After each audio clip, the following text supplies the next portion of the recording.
Hello નમસ્કાર વિદ્યાર્થી મિત્રો, આજે આપણે વાત કરવાના છે મૂલ્યાંકન દ્વિતીય સત્ર 2023-24 ધોરણ 8 વિષય સામાજિક વિજ્ઞાન. તો સામાજિક વિજ્ઞાનના પેપરનું સંપૂર્ણ સોલ્યુશન આપણે આ વિડીયોની અંદર જોવાના છે. તો આ વિડીયોને અંત સુધી જોવાનું ભૂલતા નહીં. ચેનલ ઉપર જો પ્રથમ વખત આવેલા હો તો ચેનલને સબસ્ક્રાઇબ કરી દેજો અને આ વિડીયોને તમારા અન્ય મિત્રો સુધી શેર કરી દેજો. તો પ્રશ્ન 1 છે કે નીચેના દરેક પ્રશ્નોના ઉત્તર માટે આપેલા વિકલ્પોમાંથી સાચો વિકલ્પ શોધીને લખવાનો છે. તો પહેલો પ્રશ્ન છે કે મહાત્મા ગાંધીની શિક્ષણ યોજના કયા નામે જાણીતી છે? તો જવાબ આવશે વર્ધા શિક્ષણ યોજના. બીજું, મીઠાના કાયદાનો સવિનયપણે ભંગ કરવા ગાંધીજીએ શું કર્યું હતું? તો જવાબ આવશે દાંડી કૂચ.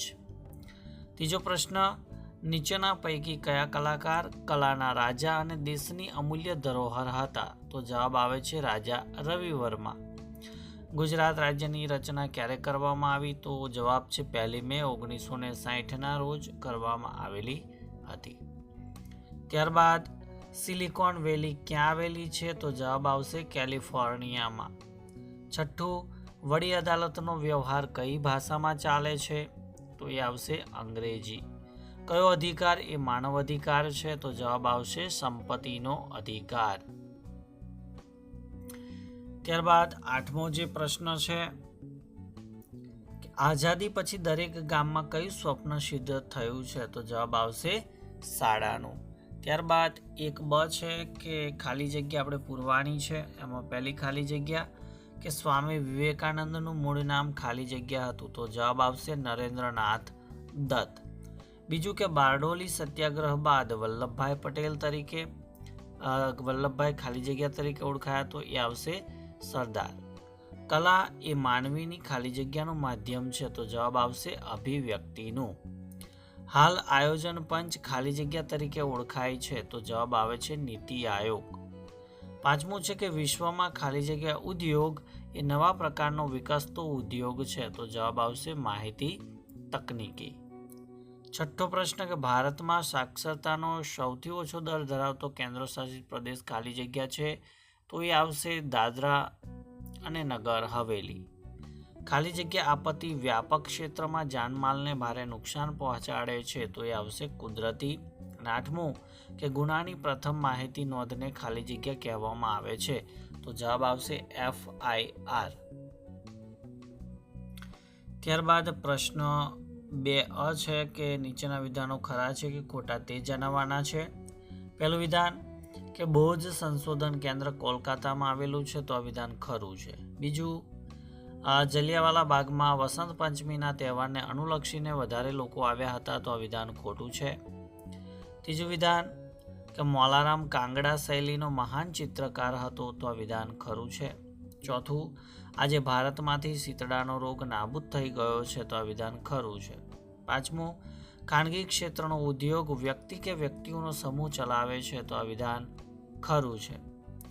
છઠ્ઠું વિધાન કે 2011ની જનગણના પ્રમાણે ભારતમાં સાક્ષરતાનો દર 78% હતો? તો આ વિધાન ખોટું છે. 7મો પ્રશ્ન છે કે ભારતે કલ્યાણ રાજ્ય બનવાનો સંકલ્પ કર્યો છે? તો આ વિધાન ખરું છે. 8મું, સામાજિક ન્યાયનો હેતુ સમાજના તમામ લોકોને ન્યાય અપાવવાનો છે? તો આ વિધાન ખોટું છે. ત્યારબાદ બની અંદર તમે જોઈ શકો છો કે ભાઈ વિધાનોના કારણો તમારે દર્શાવવાના છે. 3માંથી ગમે તે 2નો ઉત્તર તમારે આપવાનો રહેશે. ત્યારબાદ 2ક છે કે બંધ બેસતા જોડકા રચો. એમાં વિભાગન વિભાગ 2 એની અંદર પહેલું છે કે ભીમબેટકાની ગુફાઓ? તો જવાબ આવશે મધ્યપ્રદેશની અંદર આવેલી છે. ત્યારબાદ બીજું છે કે નરસિંહગઢની ગુફાઓ?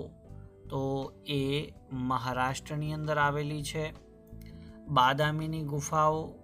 તો એ કર્ણાટકની અંદર આવેલી છે. અને સિત્તાના વસલની ગુફાઓ? તો તમિલનાડુની અંદર આવેલી છે. ત્યારબાદ પ્રશ્ન 3 છે કે ભાઈ નીચેના પ્રશ્નોના ઉત્તર 1-2 વાક્યની અંદર લખવાના છે. ગમે તે 8 લખવાના છે. 2 ગુણના પ્રશ્નો છે અને પ્રશ્નો પણ તમે અહીંયા સ્ક્રીન ઉપર જોઈ શકો છો અને સ્ક્રીનશોટ પણ તમે લઈ શકો છો. ત્યારબાદ વાત કરીશું પ્રશ્ન 4 કે નીચેના પ્રશ્નોના ટૂંકમાં ઉત્તર લખો. ગમે તે 5 લખવાના છે. 3 ગુણના પ્રશ્નો છે. ટોટલ 7 પૂછાયેલા છે અને એમાંથી તમારે 5 પ્રશ્નોના ઉત્તર આપવાના છે. ત્યારબાદ પ્રશ્ન 5 છે કે નીચેના પ્રશ્નોના ઉત્તર સવિસ્તર લખવાના છે, જેની અંદર 4 આપેલા છે, એમાંથી 3નો જવાબ આપણે આપવાનો રહેશે. ત્યારબાદ છે કે ભાઈ તમને આપેલા ભારતના રેખાંકિત નકશામાં નીચેની વિગતો યોગ્ય સંજ્ઞા વડે યોગ્ય સ્થાને નામ સાથે દર્શાવવાની છે, જેની અંદર કોલકાતા છે, રાજસ્થાન રાજ્ય છે, ભારતનો કેન્દ્ર શાસિત પ્રદેશ એટલે કે અંદમાન અને નિકોબાર ટાપુ દર્શાવવાના છે, લોખંડ પોલાદ ઉદ્યોગનું કેન્દ્ર દર્શાવવાનું છે અને ભારતમાં સૌથી ઓછી વસ્તી ગીચતા ધરાવતું રાજ્ય આપણે દર્શાવવાનું છે. તો નકશાની અંદર તમે જોઈ શકો છો કે ભાઈ અહીંયા છે એ રાજસ્થાન રાજ્ય છે. ત્યારબાદ અહીંયા ભારતમાં સૌથી ઓછી વસ્તી ગીચતા ધરાવતું રાજ્ય તો એ અરુણાચલ પ્રદેશ છે. ત્યારબાદ અહીંયા આપણને કોલકાતા અહીંયા આપણે મૂકવાનું છે. ત્યારબાદ લોખંડ પોલાદ ઉદ્યોગનું એક કેન્દ્ર તો કે બોકારો અને ભિલાઈ, તો અહીંયા તમે જોઈ શકો છો બોકારો અને અહીંયા આપણે ભિલાઈ લખવાનું છે. ત્યારબાદ ભારતનો કેન્દ્ર શાસિત પ્રદેશ તો અંદમાન અને નિકોબાર ટાપુ આપણે અહીંયા દર્શાવી દેવાના રહેશે. તો મિત્રો આ હતું ધોરણ 8 વિષય સામાજિક વિજ્ઞાનના પેપરનું સંપૂર્ણ સોલ્યુશન. Thank you. આભાર.